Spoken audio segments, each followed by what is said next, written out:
Hello,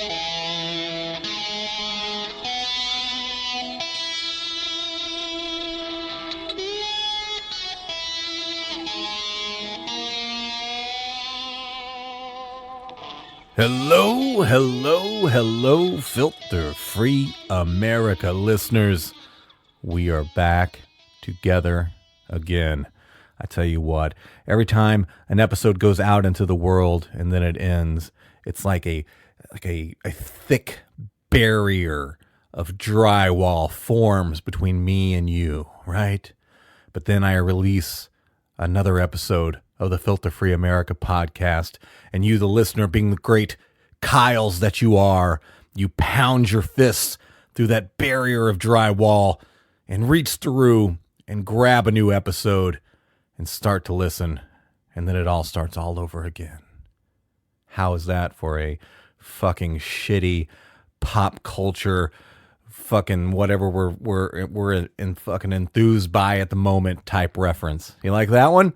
Can we be done with that? Can we be done with Kyle? Can we, like, I am so sick of the Kyle references in the social media sphere right now that I've actually started to hate my friends who are named Kyle. Like, I do not even want to talk to them. Fuck you, Kyle, and fuck you, Kyle. I know two Kyles.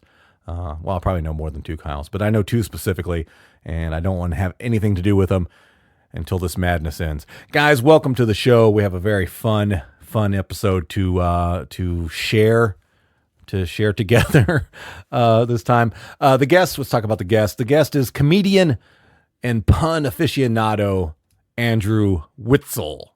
Andrew Witzel. Witzel. Witzel. All right. Here's the deal about Andrew. Besides being a comedian, he is also a college wrestling champion. Right? And his path to that championship was not always one of supreme dedication and committed effort. Let's say that, okay? Very talented, very skilled, but he wasn't like going at it, 100% full balls to the wall every single time. There were some bumps along the way, and that's basically the core of the conversation. But this is one of those episodes where the side conversations become as entertaining and as interesting as the focused point. And our reluctant hero of sorts has a lot of areas that he can to speak on, and we definitely do that. Along the way, we talk about many other things, including, we do cartoons and video games, do a little bit of that, I think, starting out. What else we got? Personal embarrassing wrestling stories. And when I say that we share that, I mean, I tell my personal embarrassing wrestling stories.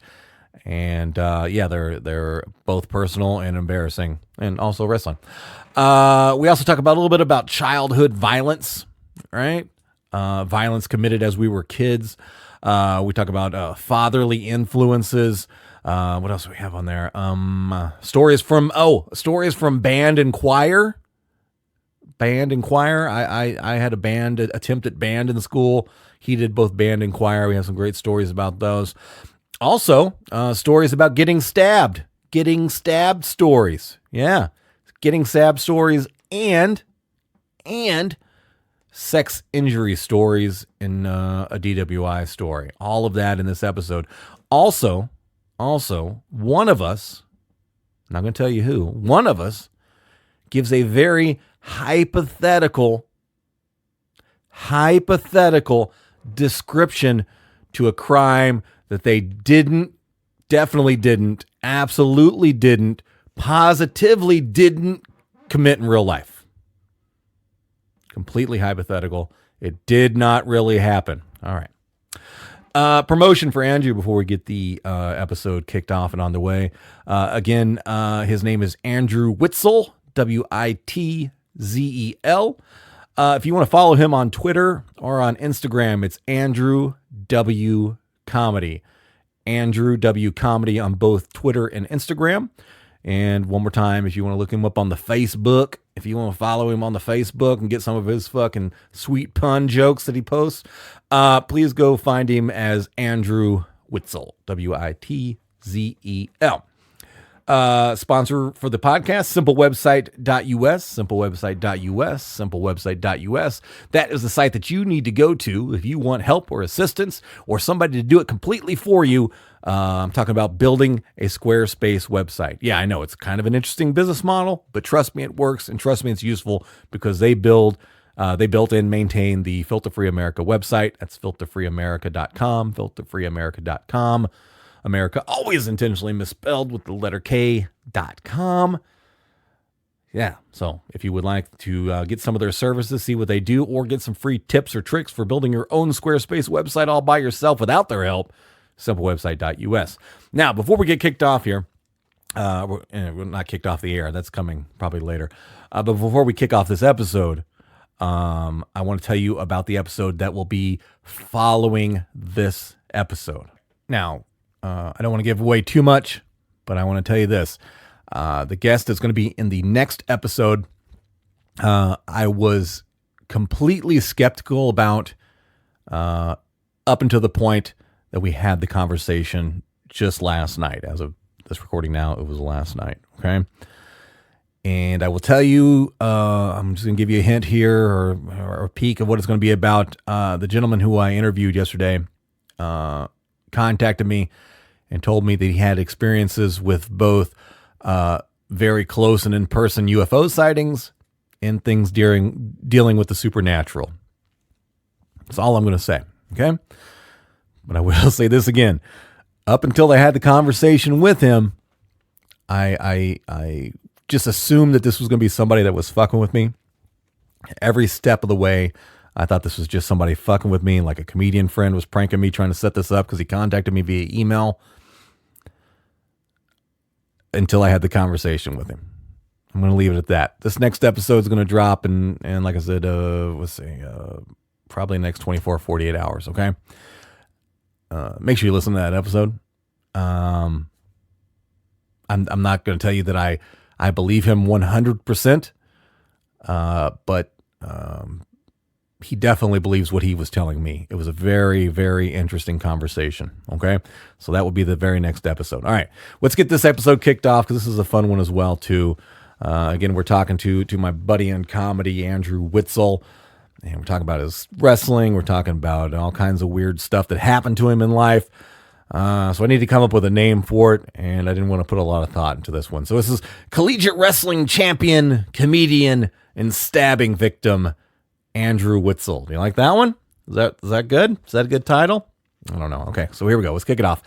Collegiate wrestling champion, comedian, and stabbing victim with Andrew Witzel right here on the Filter Free America podcast. Let's go. All right, so take me back to early childhood, Andrew, when you're first introduced to wrestling. My dad was a coach. My godfather. What level of a coach was he? He was the assistant coach. My godfather was the high school, the head coach. Yep. Okay. But they also ran little kids. Like it was Fulda, small town. Okay. I think we had 1,000 people at that point in the town. So Fulda, Minnesota. Sure, I've got one listener there, maybe. Yeah, somebody's down there is going to listen to this, and then I'm going to get yelled at for sure. Right. Yeah. So as far back as I can remember, like as soon as I could crawl, I was on a wrestling mat, and I think I liked it to begin with, but then. What was your dad was before coaching? Was he a big time wrestling star in school? What was his attraction to it? He'd probably love me to say that. Okay. I don't think he was ever, and I think that might have been the thing. It's a lot of times it's a situation where maybe didn't get out of it what he wanted to when he was wrestling. So and my grandpa pushed him into it too, and I think he enjoyed it, and he thought we would enjoy it, and as kids we did. I mean, I'd cry after I lost every match, right, which I think is normal for kids, right, but maybe I cried too much. I don't know. You just lost too much. I just lost a lot. Yeah, that was true. Did you have any influence like wrestling, like WWF? Did you have any of that going on in your head? Like in that's what I did. I confused it when I first got it, because I started in early junior high, And I just, I was into wrestling then. I'm like, well, this is what you do. This is level one to get to that. I was still under the impression that it was real and shit. So you just hit a guy with a chair when you came in the match. Not that, but I just thought this was like the train. Like, I'm just going to learn the physical stuff. And then you progress, and then eventually you're just Look famous. at Kurt Angle. And you're just Hogan. Is what it is. No, I loved it growing up. I mean, I think everybody back in those days, it was so good. I finally fell out of it when The Undertaker buried Stephanie McMahon. I'm like, this is fake. Right. This is fake. Finally you figured it out. Finally. It took me a while of Mankind sockoing people to death, but no, I never really had aspirations like that. Like it was something I had to do. Right. Like I felt like if I didn't, there was gonna like we've talked about, like my dad, basically if I quit, and it was the right thing to do because I was a chubby little kid and my arteries were gonna clog a lot quicker if this didn't happen. But if I decided I wanted to quit, which I did multiple times in elementary school and high school, basically it would be like, hey, get on the treadmill. We're going to run until you want to wrestle again, which didn't take long. Right. It was like a minute. And I was like, you know what? The sound of my thighs scraping together, I'm ready to wrestle again. Same childhood. Let me just pop a VHS in and record Saturday morning cartoons so we can go to wrestling tournaments. What was your thing as a kid? What were your early ideas of what you wanted to do in life? What was your... I think there is a yearbook somewhere from like my third grade where my dream job is a Nintendo game designer. Of course. Yeah. Like I grew up, I loved Nintendo. I loved, like we started out with Atari, big Contra fan, like Konami code memorized. Like I could come out of a coma. It'd be the only thing I'd probably remember. You could do. Yeah. Well, you can't win that game with 3 players. So No it's way. like, you got to get 30. So it's the up, down, left, right, BA, start, select if you've got 2 players. Like Holy that's shit, that is it. Yeah, every time. Right. But yeah, I was big into cartoons. I was big into like, and now I'm just a huge nerd too. Top 3 cartoons. Top 3. Ours are going to differ because I'm a little older than you. So I really like Ninja Turtles. Ninja Turtles. How can you not be a Ninja Turtles That's fan? what Corey Adam tells me the same thing. It's like, well, they're fucking... Nah, I don't know. What are your other 2? Shoot. That's on the spot. Like, this is actually super important to me. You didn't really think about it, parse your words. Well, I liked Power Rangers, but that's not a cartoon. I didn't like that one either. Well, looking back, I shouldn't have. Right. Like, there were a lot of those ones that like came and went. Like, there's a babysitter of mine who can tell you a story about how angry I was that Biker Mice from Mars wasn't on again, and that's a show no one will know existed. I have no clue. Oh, you shouldn't. Is this a cartoon? Yeah, it was a cartoon about biker mice who were on Mars, and they were trying to get cheese, I think, and I just could not get enough of it. But was this like a Stuart Little spinoff? no, it was a Ninja Turtles ripoff. It was like Street Sharks was another good one that was also a Ninja Turtles ripoff. Yeah. But I loved Street Sharks. Like I could have probably watched that all day. There were some goofy ass, like now I'm into like anime. Okay. Which is something that's the most embarrassing thing I'm going to admit today.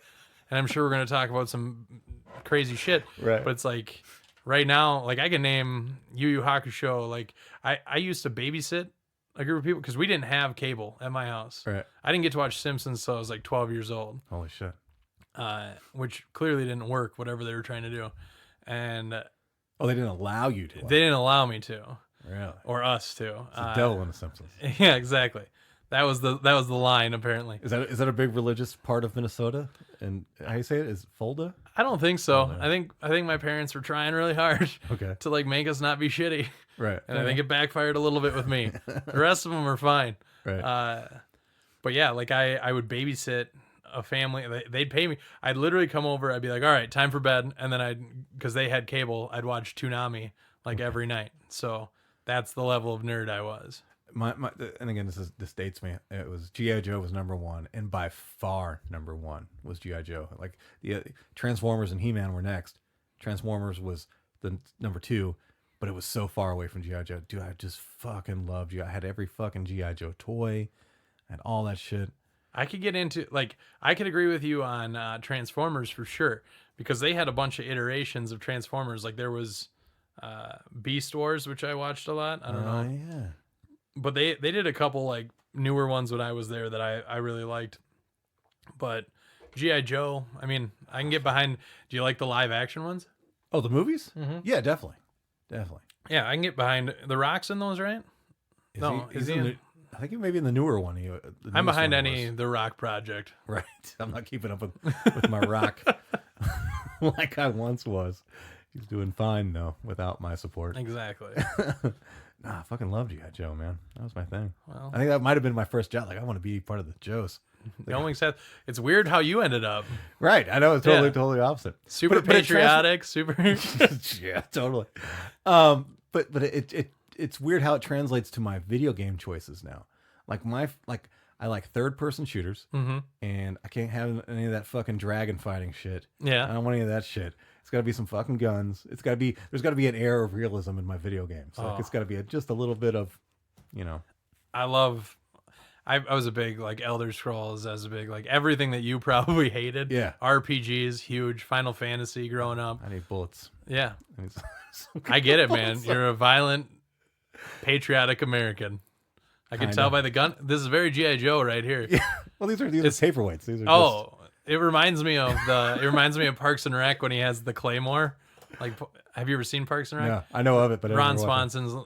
Everybody says that you'd love Ron Swanson. Well, like, it's not so much that. I mean, you might, but he's libertarian and like he's very anti-government in the government, and he's basically trying to take it down from the inside.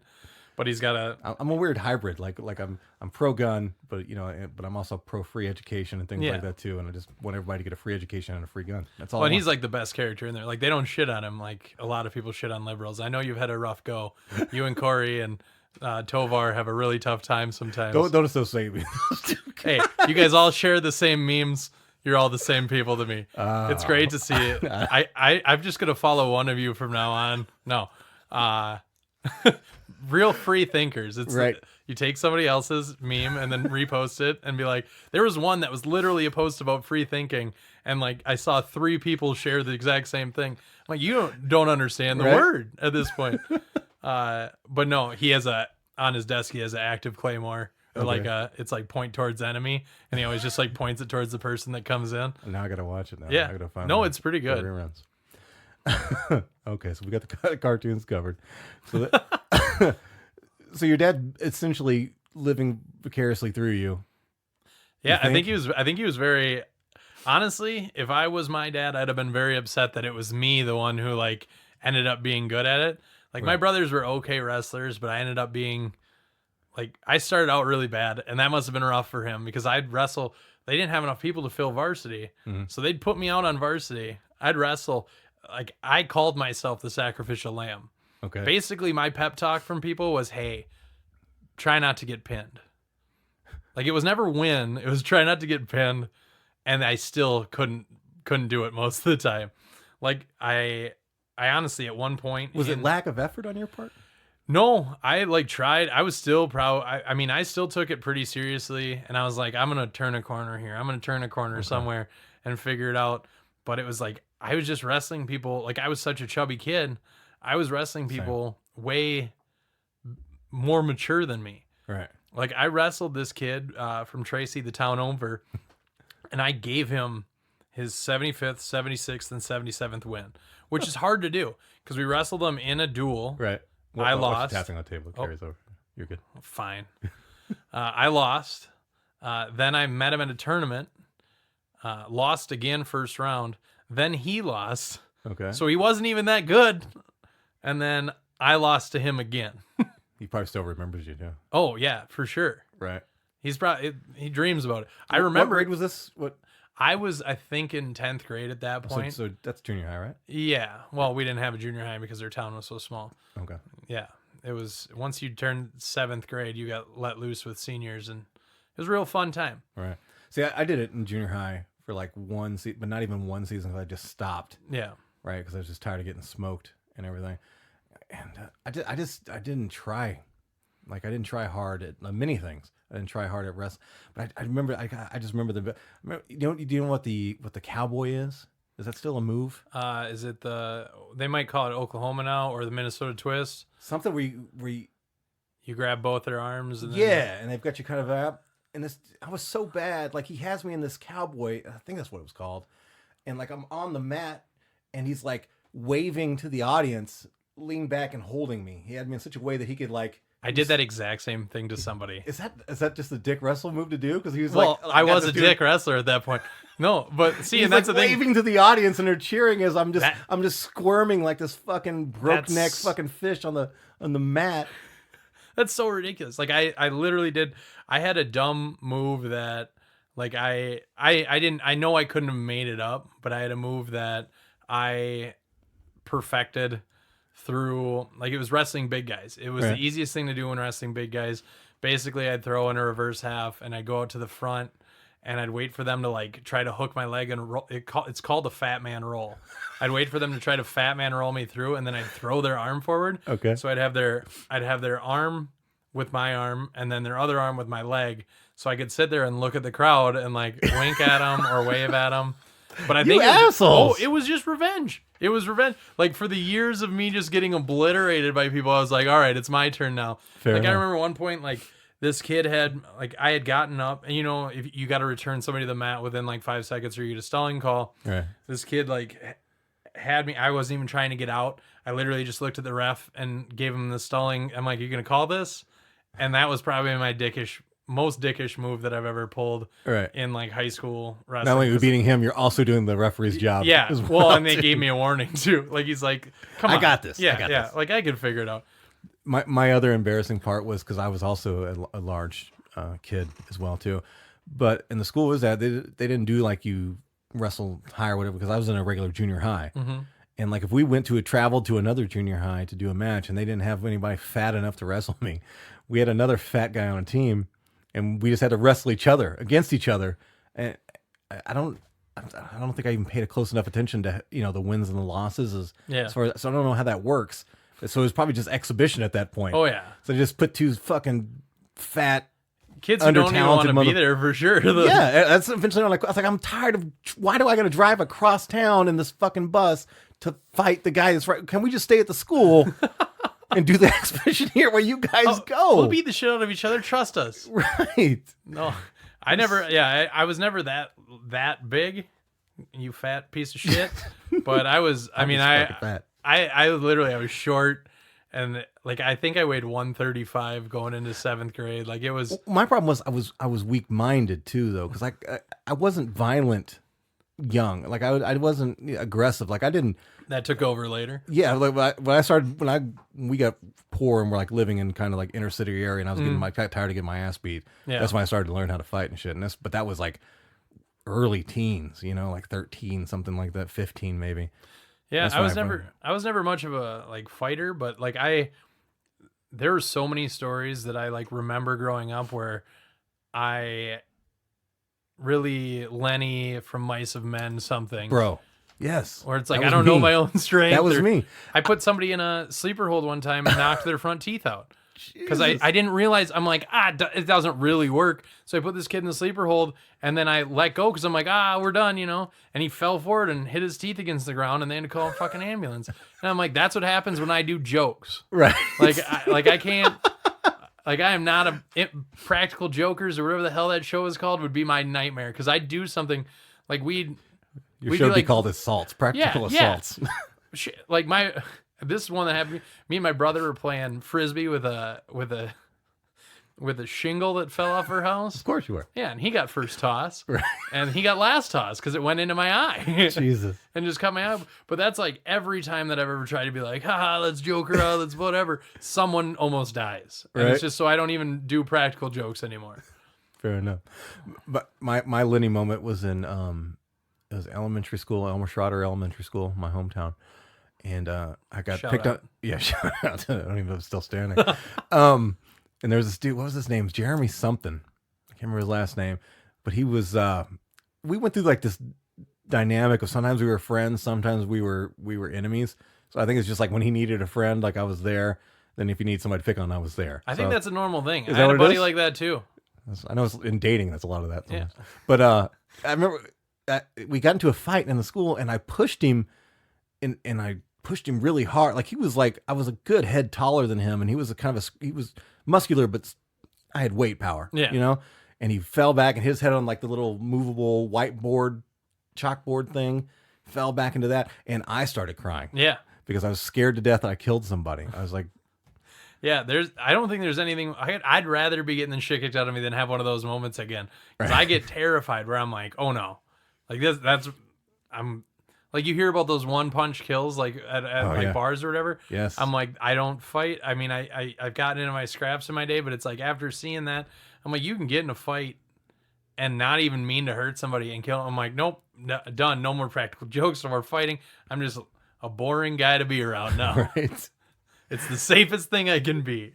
What was your dad hard on you when you were not doing well? Earlier part of the wrestling, was he supportive, or was he like the very aggressive sports parent? We didn't like hit me or anything, but like you could tell, like, and I might be forgetting the first part of it. Right. I might be repressing all these losses. Who knows? And he's probably repressing them too, right? Because I would if I were him. But I think by the time I started really remembering and creating memories, he had just like been like, he's given up. Right. He's the one who was telling me, just don't get pinned. Like, and then like it was kind of interesting to see the turn, like when I did start doing better, right? When I did like grow into my body and start like winning some matches, it was like, all right, we're going to do a reserved amount of pride because I'm not sure how long this is going to last. Right. Did you ever feel like you were doing it just to make him happy? Was that an important part of the relationship at all? Did you like, oh, I want to quit, or I don't want to do it, but God, my dad. Well, I wanted to be good. I wanted to be good for myself, but I also wanted to be good for him. Like, that was a huge part of it. Like, I mean, looking back, like I said, I'm glad that he had me do the things that I did. Like, I'm glad that he didn't let me quit. Right. It made me better in football. It made me better in wrestling. It made me like a more disciplined person, or at least, you know, it did for a while. And like, I thank him for everything that he did. But yeah, it was definitely more his pressure than, like, I don't really have a lot of internal pressure. I operate primarily on spite. Like, if someone tells me I can't do something, or like if I'll show you. Yeah, exactly. Like, the whole reason I am where I am is like comedy. Right, just proving people wrong your whole life. You're not funny. All right, we're gonna prove you wrong. On my grave, I'll be like, I told you so. That'll be the end. I went through the dad pleasing phase, like, but my dad wasn't like into sports. Yeah, I was just trying to experiment with sports because I wanted to. Yeah, the one I liked was basketball, but I was horrible at that. Yeah, but my dad was in the band, in music, and like he played in a band, shitty fucking bar band. Nice. So I and he was a drummer, so I started doing drumming, and I just fucking hated it. Yeah, like, I didn't want to do it at all. I did it completely just because I thought he would like me more, type thing. That's such a. And then I'd switch instruments because I was like, fuck, I don't like this. Yeah. And I think I went from drums to clarinet to fucking oboe or some shit like that. And I didn't like any of that shit. That's climbing down the social ladder at that point. I can't do anything. Drums, you're cool. Clarinet. Yeah, I started out with the cool one. And clarinet, we're gonna pick on you, but you can outrun us. Oboe, you can't outrun somebody with an oboe. Right. The clarinet was the worst. Anything with a reed, you're a fucking pussy. Oh, yeah, for sure. Like, that's a great instrument. Everybody plays it. I'm sure it's wonderful. Yeah, they're great people. You gotta tongue your reed. You gotta get it wet. You gotta get it red so it reverberates. My mom was huge into music too. Like, she was the head of our church choir. She did a lot of like the band stuff. She like wanted us all in band and art and all this stuff. So I did. It was called Voices with Wings. Jesus. Was the band. Or the choir, and I cannot sing with wings. I cannot sing at all. Like, they started. Was your logo? There's like a pair of lips with little wings on it. No, it was a pair. It was a note with wings. You're close though. It was real close. But I would just sit in the back and like mouth watermelon all the time. What? Yeah, like you just say watermelon, and it looks like you're singing the words. Like, you'd be like, "This is a thing." Oh yeah. Yeah, it's the best way. Like, you can make it through until you get like a solo, then you're kind of effed. Like, he's just watermelon. He's just mouthing the watermelon thing over and over again. No, you don't even say it. You just never mouth heard that before. Oh, yeah. That's crazy. Like, I got real good at acting like I was doing stuff, but like my band thing is the exact opposite of your band thing. Because I wanted to play the drums. I wanted to play, like, I was like, the drums are cool. Right. I get in there. I play like one. I like hit it once, and they're like, "Yeah, you've got no beat."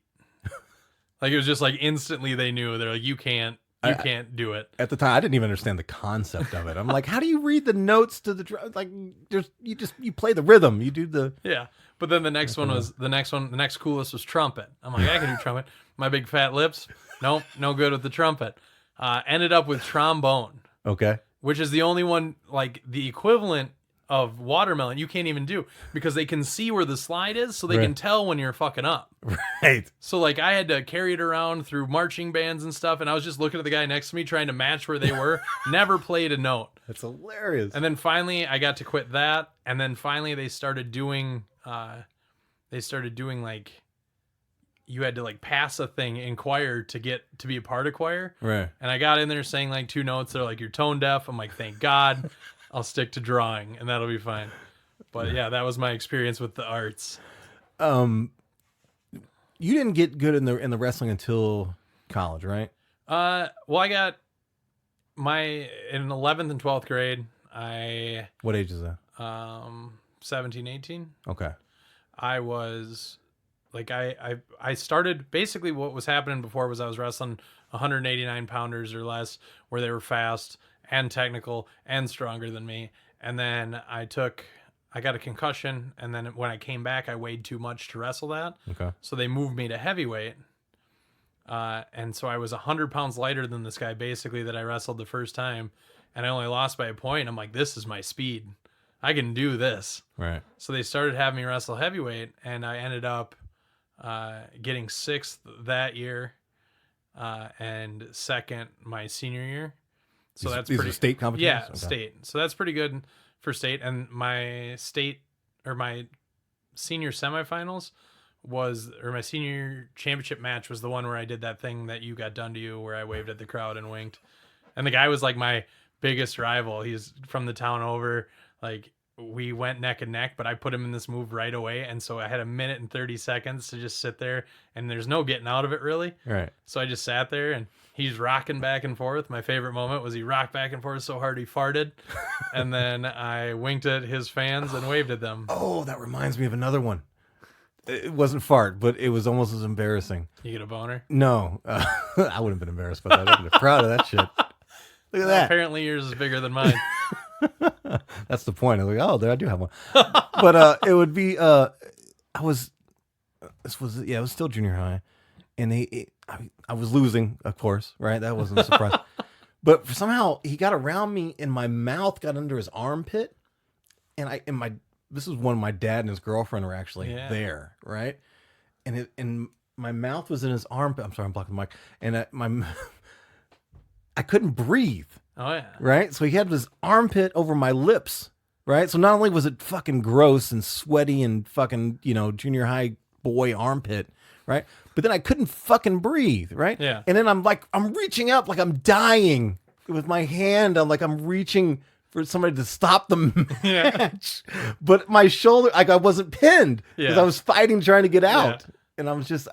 it was just the most embarrassing thing. And then finally I realized, I just got to lay back and take the fucking thing. My dad's never been prouder. And my dad, I look up and see my dad. It's just, that's my son. I have an embarrassing moment that could beat that. Okay. Good, because I feel bad. So my senior year, I had to wrestle this kid, and I was good at this point. I was a respectable wrestler at this point.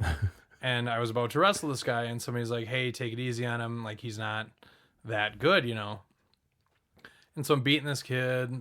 All of a sudden it gets to the 3rd period, and he somehow, there's like 5 seconds left. He somehow puts me on my back. Though everybody goes nuts because it's like, it's this, as cocky as it makes me sound, David and Goliath moment for this kid for sure. Right. And the time goes out, but because they're cheering so loud, the ref doesn't hear the buzzer. And so to stop them from calling me pinned, my older sister, who is obsessed with wrestling and one of my favorite people, but a little bit possessive and a little bit involved, runs onto the mat and pushes the referee and tells him to stop the match. That's fucking awesome. Yeah. And so it was like, the match had been over for 10 seconds, but I was like, you probably didn't need to do that. They probably would have said something. Right. And she's like, well, what was I supposed to do? Right. She's down for you, though. That's legit. Oh yeah. She's great. Now, part I don't want to skip over because part of the story we're going to talk about is the drinking dynamic and how it interfered or at least was, part of your experience in school and all that. You had your first drink that you remember kind of early teens, right? Yeah, like I was 13, and that was more like a dare thing where it was like we stole some dad's whiskey or whatever. We're gonna take a pull of it, and I remember like vomiting immediately after. Right. So there was a little break after that before I started up again. But I mean, I've told people that I probably would have been a couple-time national champ if I had focused on wrestling versus involving the drinking. But Well, when you were in high school when you were wrestling, yep. right? Did the drinking accelerate then at all? Was it? It was like it was more my junior and senior year, like in the summers of those years.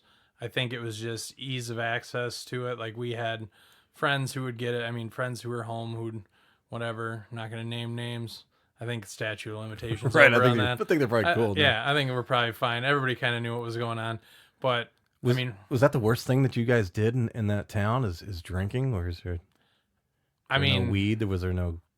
I mean, else? there was weed, but it's nothing like up here. Like, I mean, I thought, honestly, I was like Cheech and Chong when I was in high school. I'm like, I could smoke tons of pot and be fine. I could be great, whatever. I got to college. Somebody brought some from the cities, and I had some, and I was like, all right, I can never smoke pot again. Right. Because I was It was like the whole grabbing onto the grass and hoping you don't fall off the earth kind of situation. I wish I could get that high. God. That'd be good. Yeah, well. Well, tell me about the first time, because it was in high school when the first time alcohol interfered with your life, and that was you were at a party. Oh yeah, I was at a Tell party. me that story. What kind of party is this? What were the parties that you had? I mean, were these just like after school, the weekend type things? You've heard country songs, right? So there's a lot of red Solo cups. Yeah, red Solo cups, cornfields, okay, pickup trucks backed up. Like we'd go out and I honestly, I told you, I think I drank like a half a liter of whiskey. Right. I got brought home, and I'm like, God, great party, guys, great time. I get home, I'm trying to like sneak in my house. Step forward on your mic a little bit. I try to sneak in my house, and sure enough, I realize it's like 8 p.m. My parents are up watching TV yet, and I am just trash. And I think I'm hiding it. Right.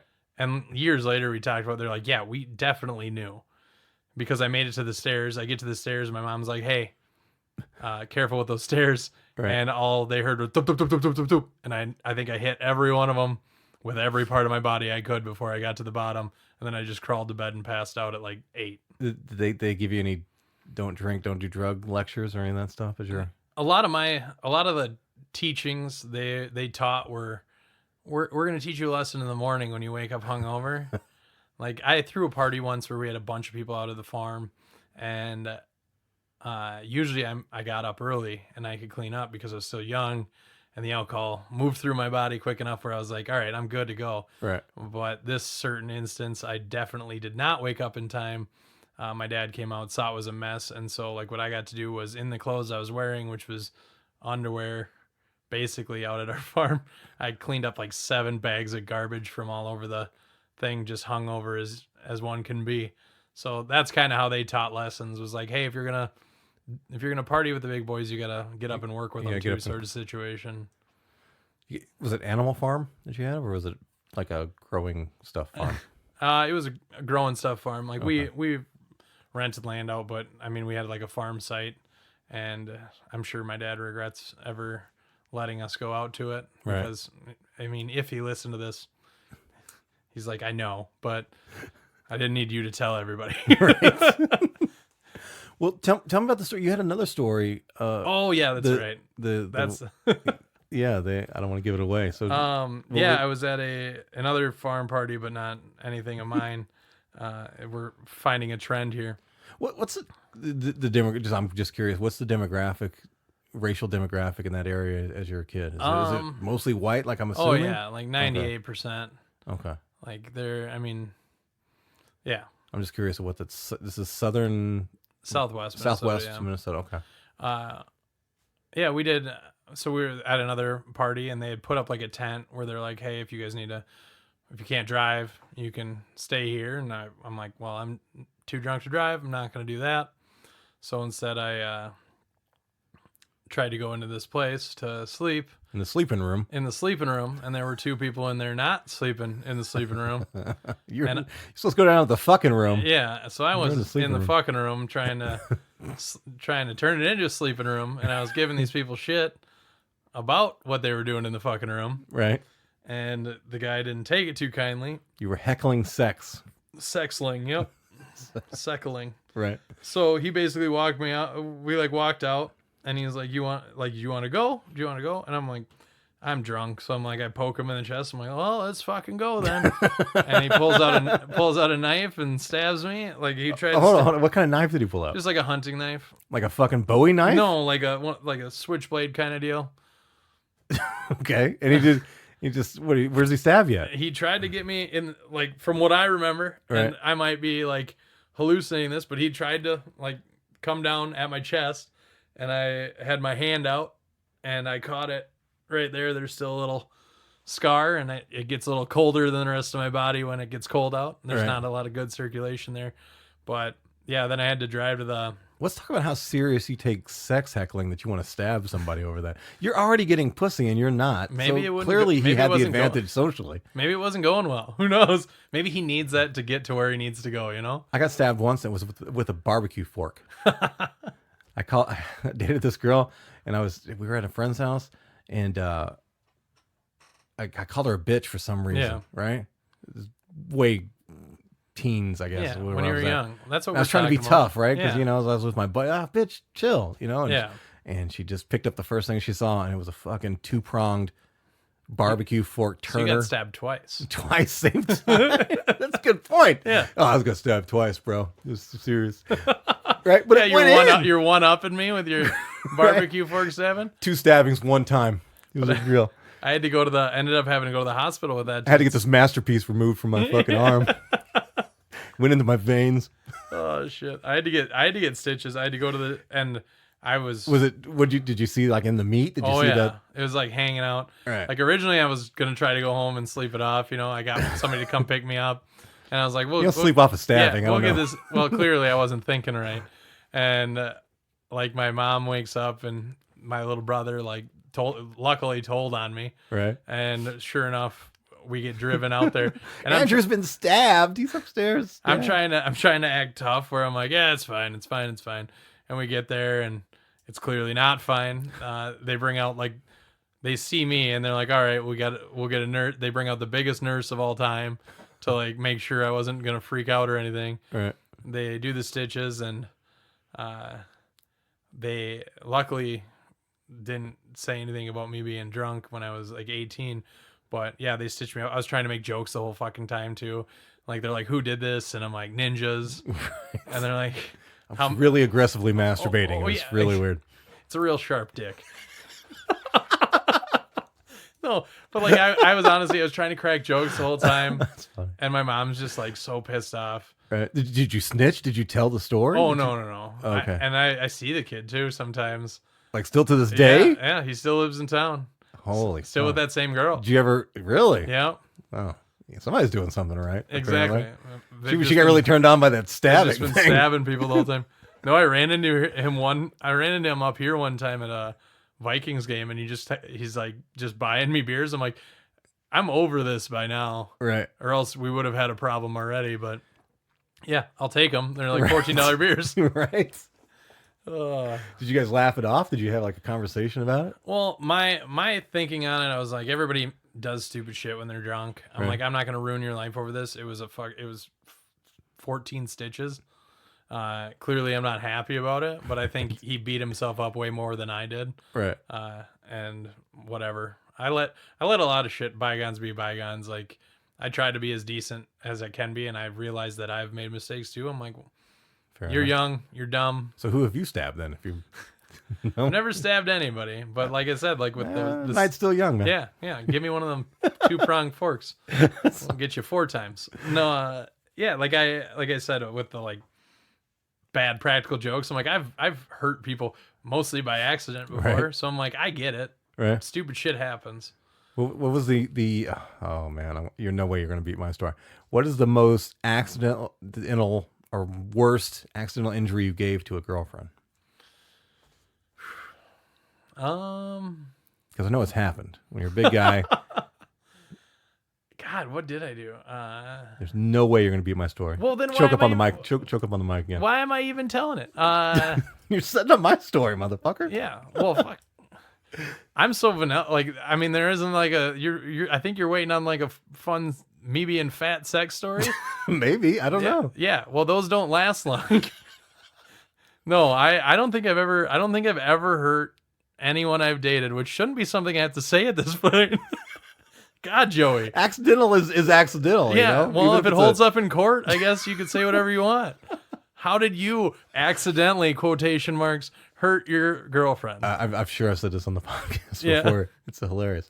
I was aggressively performing cunnilingus, Oh. okay, on my girlfriend, and she was on top with 6'9", Mm-hmm. and she was a very petite,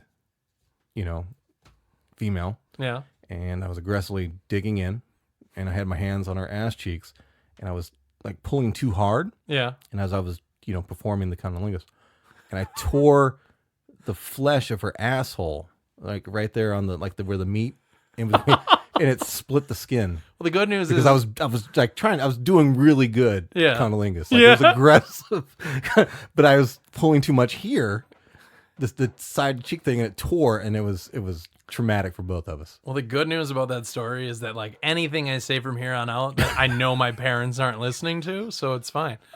And most anyone else that I care about has clicked off at this point. No, I don't have any stories like that.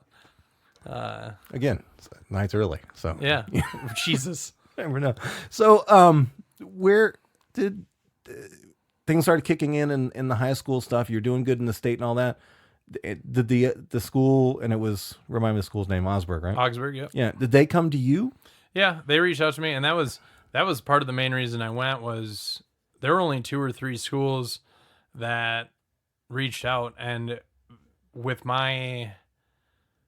what I had done at state, I thought it would be more schools. Like I had schools reach out with some weird, I think Concordia, Moorhead. Weird how? They reached out and they're like, well, we can't give you money, Okay. but I'll tell you something. The women to male ratio here is 11-1, so we will find you a wife. And I don't know if you know what 18-year-old boys who are going to college want to hear, but that's not it at that point. Like I was just like, cool. That's weird. Yeah, it was weird. That's why I didn't go there. And you're young enough that I can't believe that happened in that time frame. That was the negotiating tool. Like, Well, how bad is your recruiting job? That's like that's what you got. Well, we can have get you been to hitched. Moorhead? No. So No, and then like there were other schools that reached out a little too late, but I went up there and I toured, and everybody, like, my thing in high school was I didn't feel like I got respect for what I had done as far as wrestling. Like the last 2 years, I'm like, okay, we did really well. There were a couple other wrestlers that did really well. Our team did well, and it was still like I felt like we didn't get the respect we kind of deserved. So I had that chip on my shoulder, and so touring at Augsburg, it was these guys with national championship rings, like saying hi to people on campus, like big man on campus style stuff. I'm like, this is what I would like to have happen. Like this is the kind of welcome that I'd like. right.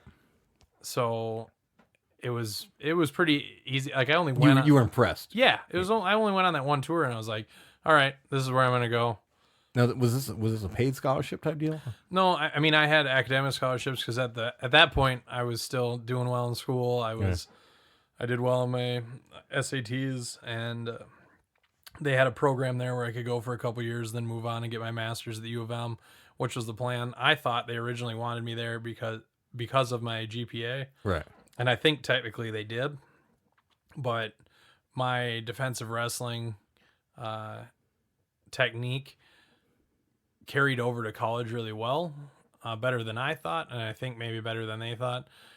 But I thought I would never even start, and eventually, like I started there, and they're like, I was second string when I came in, basically, and I'm like, I could probably do this, And then as that was happening, my GPA was very low. Right. Why was that? What changed academically for you? Classes got harder. Okay. I used to be able to go out and party and come back in and like do my classes, but then they put a 2 after calculus, and it gets real difficult. Right. And the teachers aren't your family friends who are like cool with you, and let you kind of like. I mean, like I had the good thing about Fulda School was, as much as it is, maybe in the sticks, I think they did a really good job of preparing me for college. Like I tested out a lot of stuff, but I almost think that might have been to the detriment, where I should have just taken Calc 1 at college and just got like a refresher.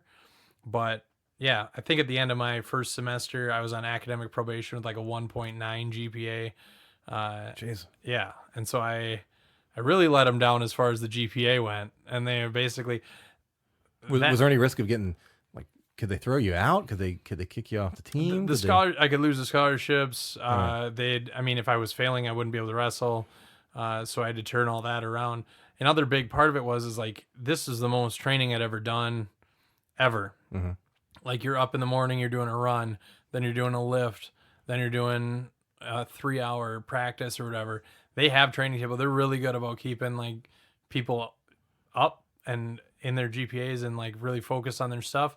But I was just so like burnt out from everything that I wasn't like, there was a training table and I'd just have somebody else sign me in and I wouldn't go. Okay. And I'd go sleep or whatever, and I'd skip classes, and really, really taking advantage of that tuition, Right. at that point. And so I got put on academic probation there, and I was trying to do too much, I feel like, because I was also like a computer science major, which is the most ridiculous thing, because I'm like, I love computers, I could do computer science. Right. No, just because you Google a lot of shit doesn't mean like I can Wikipedia with the best of them, but I don't know shit about how a computer works. Like, I was in these robotics courses, like programming. When are we going to get to the YouTube part of this training? Where's that? I was like, when do we get to the section where you look up cat videos when you're high? No, I legitimately, I was like, I'm way outside of my depth at this point. Okay. And I ended up, I'm like, I can't do this. Like, the only reason I wanted to do computer science is because we had one of those junior achievement classes, like when I was 17 or 18, and I looked for the thing that paid the most money. And I'm like, that's what I'm going to do. Right. And it was computer science. And thank God it wasn't like animal husbandry, because I would have been trying to do that. But I legitimately, I was like, after that, like I'd failed a couple classes. And I was like, one of the people said, "Is this what you want to do?" I'm like, not really. So I switched to business, and I kind of, I just generic business. Just like, yeah. Marketing. What are you going to school for? Business ethics. Kind of business. Good business. No, I graduated with marketing and like a minor in like, I think it was MIS or something it was called or whatever. Okay. But it was a big change from those two things, because all of a sudden it wasn't math and it wasn't science. Like, I was in physics and stuff like that my first year there, and then my next year there I was in like business ethics. Okay. And I'm like, this is way more my speed with what I have going on as far as the rest of my life. So how did this affect on the wrestling side of things? Are you doing well in the wrestling while the school's still slacking, or you're getting better and you're changing classes? What's going on? As I changed classes and kind of adjusted kind of my mindset and how I did things, I started doing better in the classes. I was already like improving in wrestling, mainly because of, you got to be there 6 hours a day. You're going to get better. Right. And they do a really good job of cultivating talent. And apparently I had some talent somewhere. Did you realize it? No, before they like I honestly thought I was going there because of my GPA. No, I mean, when you started getting better, did you? There was a point my sophomore year when one of the coaches told me that like I had the most wins on the team. Okay. At mid-season, and I like couldn't believe, like I don't see myself in that, like it's hard for me to see myself in a positive light. Like, I'm the person who will walk off stage after having a good set and like pinpoint the 3 things that I felt like I did wrong, and just like shit on myself and like try to, which I think is better than the person who goes on and gets one laugh and is like, I fucking killed it. Did you hear that joke? Yeah, never gonna change. Same set the rest of my life. True. But yeah, I think I think that's a lot of people though, where they can't quite see that in themselves. But yeah, when I switched those classes and started like kind of focusing more in general on those things, it got better. There was one class my senior year that I had to drop. Okay. It was called like medieval studies. What the fuck? Yeah, it was a liberal school. You gotta give me a Clearly. break. The problem was, Why the hell did I drop out of high school and get a GED? Yeah, and I could have gone and studied dragons and shit. oh, you're gonna love this. Oh, I God. legitimately, I was in because the guy was kind of an off the wall teacher, and he's like, I'm gonna teach this like they'd teach it in the medieval What times. jobs do you apply for? I don't know, man. There were people there who were like majoring in it. I mean, Renaissance fair? I don't know. Like I legitimately, No, I'm a doctor of Renaissance. yeah, fairs. I had to take this class to like fulfill a credit or whatever. Like I had to take it as, I'm like, this will be easy Right. because I do like medieval stuff. Okay. But the problem was you got in there and they made you like, you had to wear a robe. They basically taught it like you were monks. You had to wear a robe. There was Did you understand Game of Thrones better? Yes. Because of, I feel like that was the main payoff. No, but I literally only went to that class a couple I missed the final because I just wasn't paying attention. But there was only one book. Because in medieval times, there was only one book, and it was in the library, and it was chained in the library. And I had asked where the fucking library was at that point. Right. So you had to go there in your robe You had to wear a robe for this? and read out of this book in front of everybody. And I'm like, nah, I'm not doing that. And I was like, hey, I didn't realize the final was, I'm like, can I retake it? And he's like, you haven't turned in one piece of homework. I haven't seen you reading one time. He's like, do you really want to do that, or do you just want to drop this class? I'm like, oh. In your defense, in medieval times, there wasn't a lot of homework. Yeah, and I feel was like really the just GPA don't wasn't die. that important. Right. Did you not get the Black Plague? You're set. Like, you're doing it. You're really killing it, buddy. How's your archery?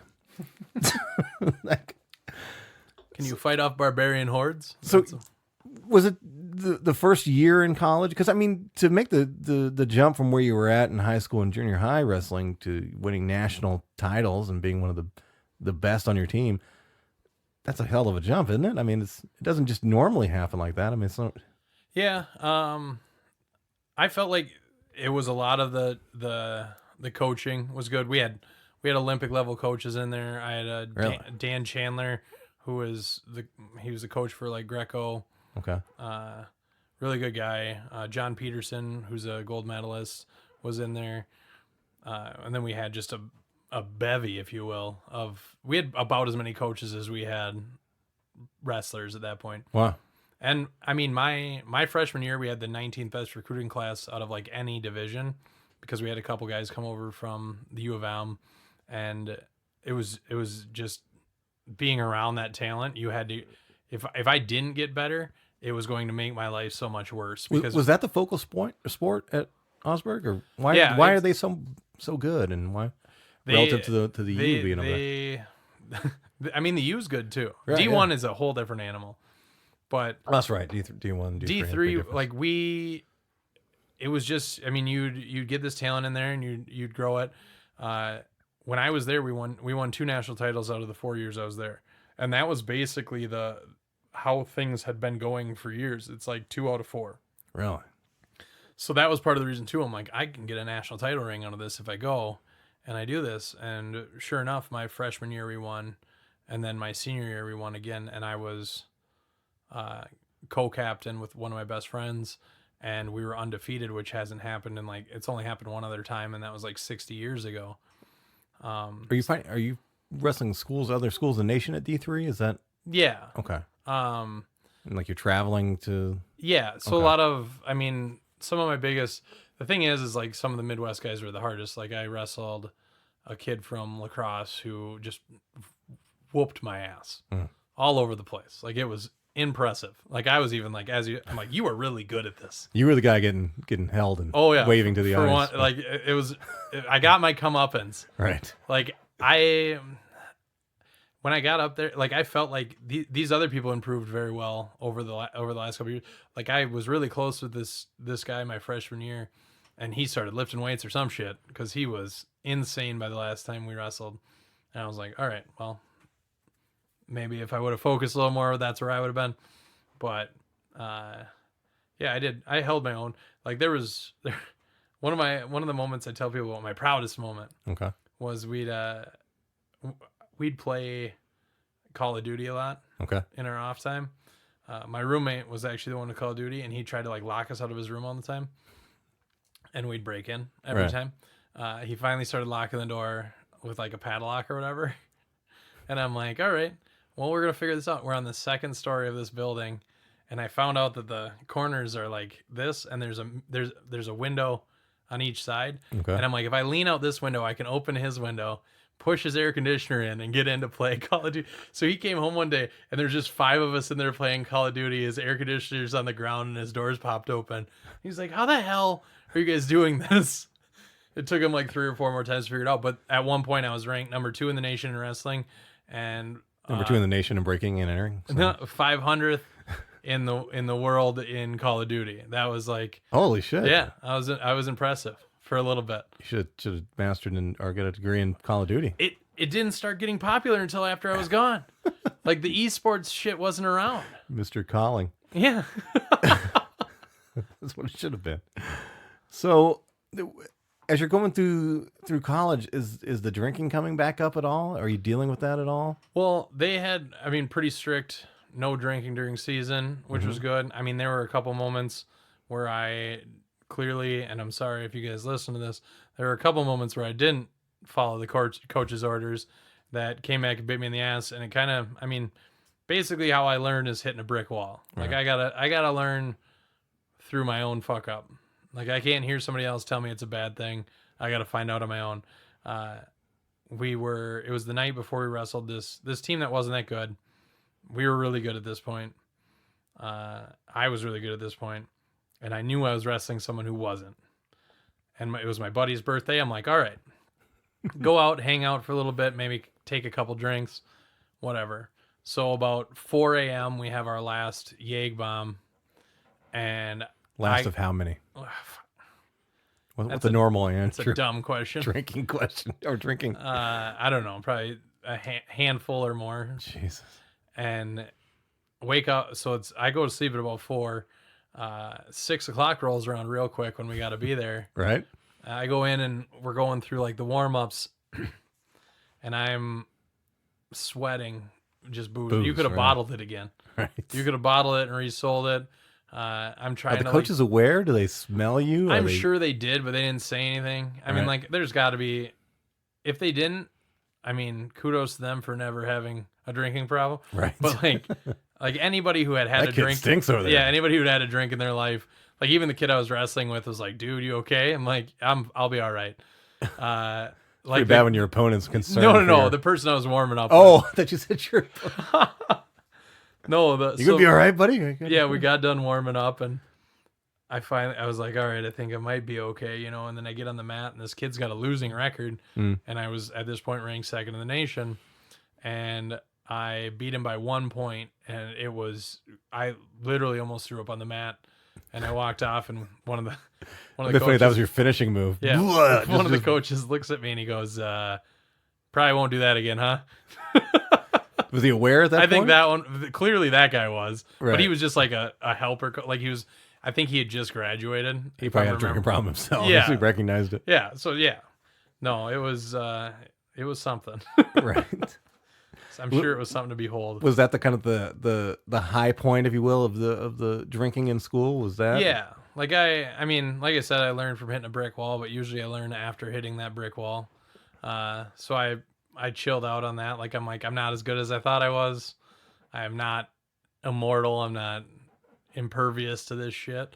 Right. So I'm like, all right, no more drinking during the season. I can still hang out and have fun off season, but yeah. When did you get the offer to go train with the Olympic team? Honestly, I think the majority of people who become All-Americans get asked. Okay. But it was as soon as I graduated, I got a letter from the OTC where they're like, hey, if you want to come out and train with us, which I took as like I said, I don't see the good parts of myself a lot where I'm like, I'm down. I get down on myself a lot, but I'm like, they just want me as like a training dummy. So I'm like, I'm not doing that. I'm burnt out on getting the shit kicked out of me. I'm burnt out on like destroying my body and stuff like that. I'm just gonna. You really believe that? You don't think that I'm sure they had potential? See, that's the thing. Like that's what I thought when I went to Augsburg too. Like it. I think looking back, I'm like, if I would have done it, there would have been I'd have had a totally different life. Mm-hmm. Like I would have went out there. I'd have probably never done comedy, which a lot of people who might be listening to this probably wish would have happened. I basically, you go out there, they pay your room and board, and you just get the crap kicked out of you like 8 hours a day. I feel like I would have burnt out at some point or another there, but I was like, I'm done. And most people I think feel that like after I achieved what I thought I never thought I'd achieve what I achieved. And so I was done. The chip was gone. I'm like, I'm good. I'm fine. I can take the rest of this time off, and do my own thing. You did better than me. I've never won state in anything. I've been charged by the state, but I've never won state in anything. Well, at least, that's like an honorable mention, basically, at that point. You might have set a record for what you did. I was the smartest person in my cell block, though, at one point. I remember that. It was good. I always tell people I graduated top 50 in my class because I graduated with 42. I would literally read like aloud in books in my cell block. Just so they could hear? Because they wanted me to. Oh my God. I read with really good. You read real good. Real good. That was the highlight of my gel career. So you get out of school. What were you going to do? You did some coaching on the side and some. Yeah, I did a little coaching on the side because like as soon as I was burned out, I was like, you know what? I want to put some other kids through some shit. Okay. I want to make some other kid run on a treadmill. Right. But no, like I coached a little bit. But I was looking for jobs. I was working odd jobs, like I worked at. Is there any good financially speaking, jobs in coaching at that level that could you have gone back and taught? You'd have had to be like a teacher / like I made a little bit. I made more than I do in comedy right now. Right. But I. Did you leave with a degree though? Did you have? Oh yeah, I had a marketing degree. Like so, I was looking for jobs. I'm really bad with resumes. I'm pretty good with interviews, but I'm really bad with resumes, which is bad because you don't get interviews without good resumes. Yeah. And like I didn't own a suit. Like I didn't spend my money wisely. Like I was just like, all right, let's go out and eat food and whatever, and do this shit. Go out and drink again. And so I had like a shirt and a tie, and I just started applying for stuff.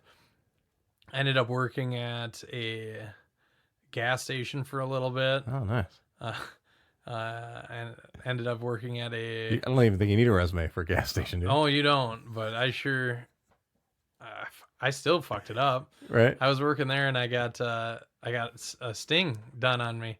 Like I tried... Sold tobacco? Yeah. Oh, yeah. So I got in trouble for selling tobacco to a minor, and I got fired from that job. That might have been the low point in my fucking life. At that, like, even the people who worked there, like, you didn't want to be here anyways.